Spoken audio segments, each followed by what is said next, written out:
Orang yang dimerdekakan adalah orang yang mencintai penyembahan. Ya.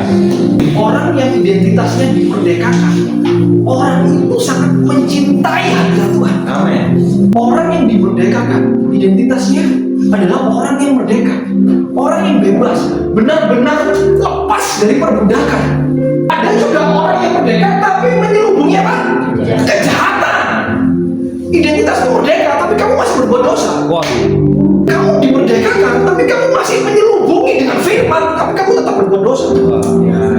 Tuhan memilih Musa untuk mengeluarkan bangsa Israel. Itu keputusan Tuhan, betul? Nah, tetapi orang yang mau masuk dalam perjanjian itu identitasnya harus disambut oleh keputusan orang itu. Makanya di antara bangsa Israel yang keluar dari tanah Mesir, tidak semua masuk dalam perjanjian. Tuhan yang mengeluarkan mereka. Ya. Tetapi persoalan masuk dalam perjanjian, it's yours. Ya. Itu pilihanmu, choice. Itu pilihan kita masing-masing. Setiap kali kita berjuang kudus, itu adalah lambang kita diperdekakan oleh darah Kristus, betul? Ya. Tapi setelah perjuangan kudus, ketaatan mulai berjalan. Kamu nggak bisa klaim roti dan anggur doang, nggak bisa. Kamu setelah makan roti dan minum anggur, tapi keputusanmu tidak sesuai dengan orang seperti dimerdekakan, bahaya. Sebelum saudara dan saya jatuh dalam dosa, pintu gerbangnya apa? Kompromi. Dosa itu adalah hasil, tapi pintu gerbangnya kamu sudah mulai coba-coba. Coba-coba, gak apa-apa. Yang penting setiap minggu pertama saya berjalan kudus. Coba. Nanti setiap minggu pertama saya ditahirkan lagi, coba lagi. Akhirnya gini, darah Kristus di dalam dirimu kamu permainkan. Ya. Ingat saudara, Tuhan tidak pernah bisa dipermainkan. Ya. Bahkan oleh segelas anggur dan sekeping roti. Keputusan untuk masuk dalam perjanjian, kamu harus siap, hatimu harus fix. Memiliki hati yang fix. Amin. Amin. Ada perjalanan pengudusan. Makanya hati kita harus rela.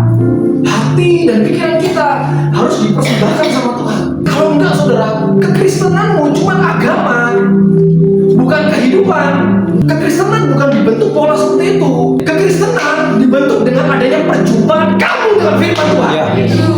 Jangan cuma agamawi. Makanya hiduplah seperti orang yang diperdekakan dari dosa. Setelah kamu menjadi hamba Allah, kita harus melewati yang namanya perjalanan pengudusan. Ya. Supaya saudara dan saya menjadi segambar dan serupa dengan Tuhan. Amin. Kalau tidak melewati perjalanan pengudusan, gak bisa. Kamu gak bisa masuk tanah perjanjian. Kamu gak bisa hanya identitas aku sudah Kristen, aku sudah dimerdekakan, gak bisa. Belum cukup. Ada perjalanan yang harus ditempuh, perjalanan pengudusan. Firman Tuhan bukan sekedar kata-kata motivasi. Firman Tuhan itu identitasmu. Tapi kalau firman Tuhan bilang ini, Tuhan, di dalam firman Tuhan ada masa depan. Itu dia. Baru ketemu. Pembebasan itu pelan-pelan dipisahin dari yang jahat. Supaya apa? Identitas saudara itu semakin jelas, semakin clear. Kampung lama, hidupmu yang lama, itu mengotori identitasmu. Identitasmu adalah orang yang diperdekakan.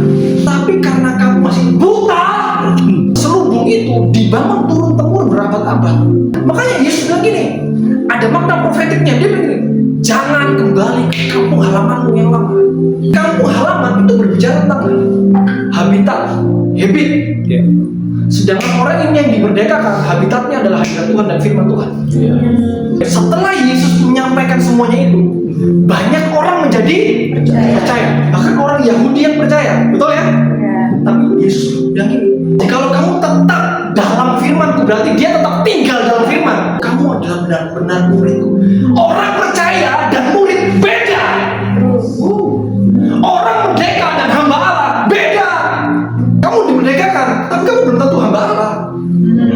Banyak orang percaya, tapi Yesus bilang gini, no. Aku gak butuh kamu percaya. Semua orang percaya.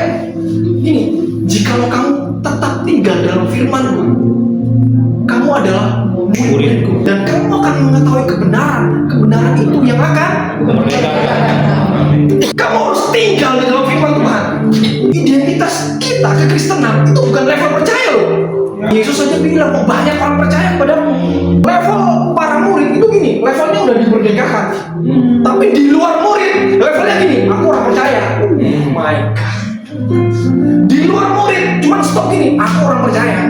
tapi kamu nggak berjalan bersama Tuhan sebagai seorang murid, nggak mau diajar, nggak mau dibentuk hatimu, nggak mau digores-gores, nggak mau dikikis-kikis, nggak mau dihancurkan. Yesus bilang gini, bait ini akan roboh, bahkan tidak ada satu batu pun. Sampai satu batu pun tidak akan tergeletak di atas tempat itu. Artinya apa? Satu pemikiran, satu keputusan masing-masing, satu kehendakmu pribadi nggak boleh ada. Harus hancur rata dengan tanah. Supaya gini, Yesus bilang gini, aku akan bangun bait itu dalam 3 hari. Kalau Tuhan sudah bangun, relakan aja. Amin. Relakan aja. Bait yang dibangun Tuhan itu lebih mulia. Ya.